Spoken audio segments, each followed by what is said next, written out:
আউযুবিল্লাহি মিনাশ শাইতানির রাজিম। বিসমিল্লাহির রহমানির রহিম। জনাব স্পিকার, আসসালামু আলাইকুম। জাতির ইতিহাসের এক গুরুত্বপূর্ণ সন্ধিক্ষণে দ্বাদশ জাতীয় সংসদ প্রথম অধিবেশনে ভাষণ দেওয়ার সুযোগ পাই আমি পরম করুণাময় আল্লাহর নিকট শুকরিয়া আদায় করছি।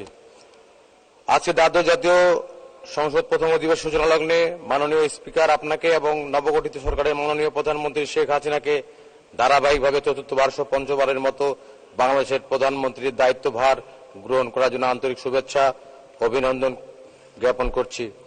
আমি অভিনন্দন জানাচ্ছি দ্বাদশ জাতীয় সংসদ নির্বাচনের সকল সংসদ সদস্যগণকে। আমি অভিনন্দন জানাচ্ছি, আমি কৃতজ্ঞতা জানাচ্ছি এই অবাধ, সুষ্ঠু, নিরপেক্ষ জাতীয় সংসদ নির্বাচন সম্পন্ন করার জন্য। আমি নির্বাচন কমিশন, জনপ্রশাসন, সশস্ত্র বাহিনী, আইন শৃঙ্খলা রক্ষাকারী বাহিনী, নিয়োজিত বিভিন্ন বাহিনী ও গণমাধ্যমকে একটা বিরাট কর্মযোগ্য সহায়তা দেওয়ার আন্তরিক ধন্যবাদ জানাচ্ছি।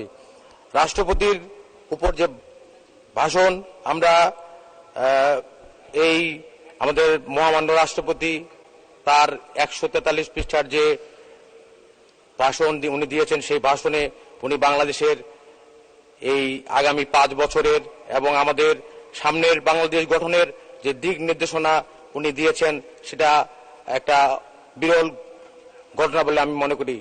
আজকে মাননীয় স্পিকার, আমি গভীর শ্রদ্ধার সঙ্গে স্মরণ করছি সর্বকালে সর্বশ্রেষ্ঠ বাঙালি বাংলাদেশের মহান স্থপতি জাতির পিতা বঙ্গবন্ধু শেখ মুজিবুর রহমানকে।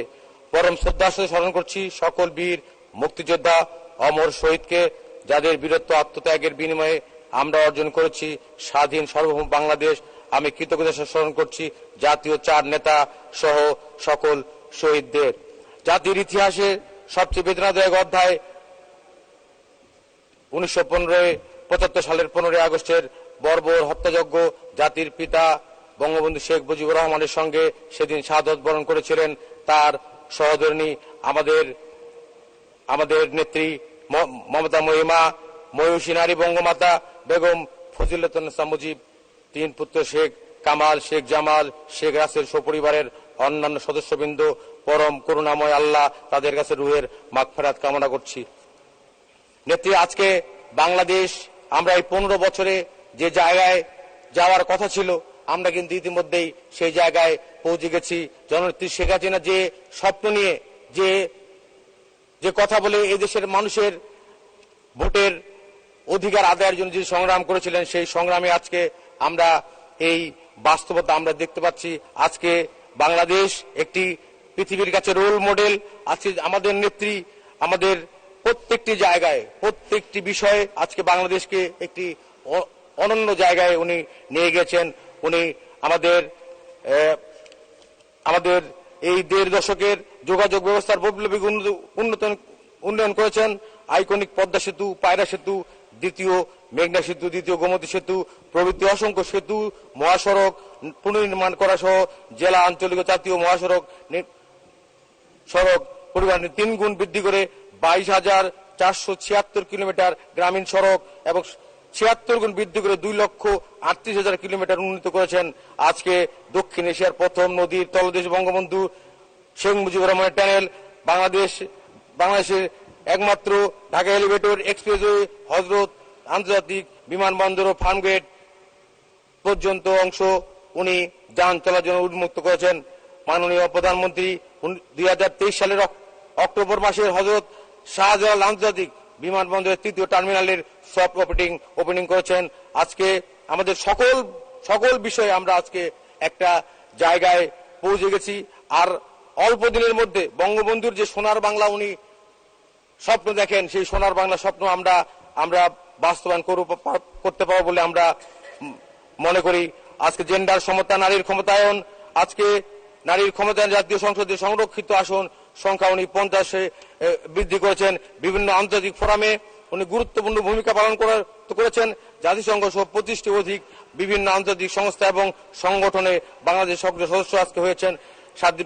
মাননীয় স্পিকার, স্বাধীনতার পর আমরা 53 বছর ইতিহাসে শ্রেষ্ঠ অর্জন ডিজিটাল বাংলাদেশ বাস্তবায়ন এর সুফল ভোগ করছে 17 কোটি মানুষ। বর্তমানে মোবাইল গ্রাহক সংখ্যা প্রায় 19.08 কোটি মানুষ। ইন্টারনেট ব্যবহার করছেন 23.4 কোটি উন্নত হয়েছে। আজকে আমরা ডিজিটাল বাংলাদেশ বাস্তবায়নে সম্মিলিত উদ্যোগ গ্রহণ এবং বাস্তবায়নের ফলে কৃষি, শিক্ষা, স্বাস্থ্য, অর্থনীতি, ব্যবসা বাণিজ্য, ব্যাংকিং, প্রশাসন, উদ্ভাবন, দক্ষ মানব সম্পদ উন্নয়ন, ডিজিটাল অর্থনীতি, আইসিটি, শিল্প সহ প্রায় সব খাতে সমানভাবে উন্নত হয়েছে। বিগত বছরে তথ্য ও যোগাযোগ প্রযুক্তি খাতে নানা উদ্যোগ বাস্তবায়নের সাফল্যের স্বীকৃতি স্বরূপ বাংলাদেশ ভূয়সী হয়েছে অসংখ্য আন্তর্জাতিক পুরস্কারে।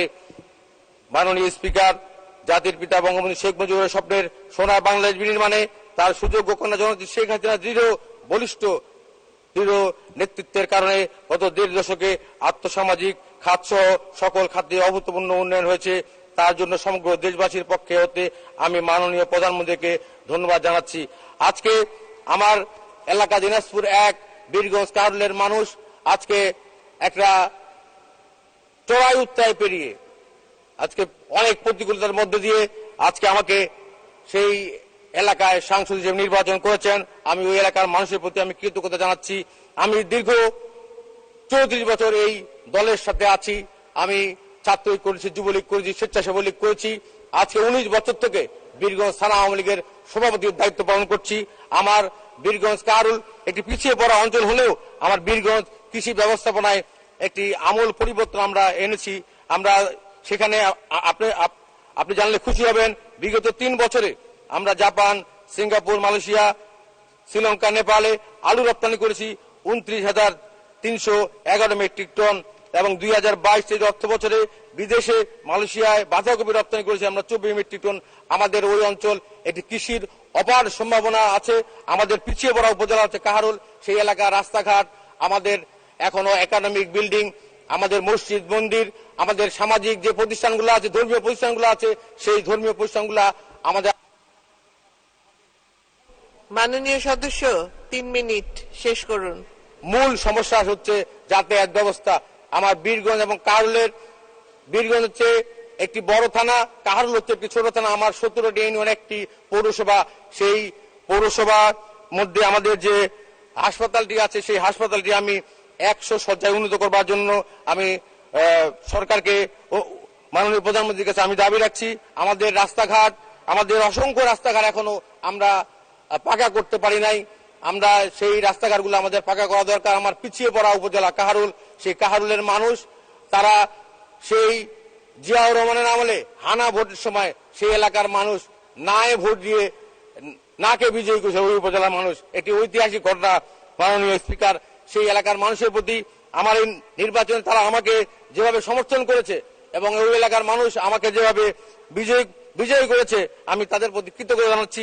আজকের মহান এই সংসদে আমাকে এই রাষ্ট্রপতি ভাষণের উপর কথা বলবার সুযোগ দানের জন্য আমি মাননীয় স্পিকার আপনাকে ধন্যবাদ, কৃতজ্ঞতা জানাচ্ছি।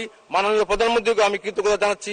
আগামী দিনে আমরা এই দেশের যে উন্নয়ন, সেই উন্নয়নকে আমরা যেন কোনো গোষ্ঠী বাধাগ্রস্ত করতে না পারে, কেউ যেন এই দেশকে আর পিছিয়ে ফেলতে না পারে, তার জন্য আমরা এই জাতীয় সংসদ আমরা বিরাট ভূমিকা রাখবো বলে আমরা মনে করি। আজকে আগামী 5 বছর এই দেশের অর্থনৈতিক, সামাজিক, রাজনৈতিক প্রত্যেকটি জায়গায় আমাদের আরো সংস্কারের মধ্য দিয়ে আমরা এই দেশটাকে একটি নূতন বঙ্গবন্ধু সোনার বাংলাদেশ করব, এই আশাবাদ ব্যক্ত করে আপনি আমাকে বক্তব্য দেওয়ার সুযোগ দিয়েছেন।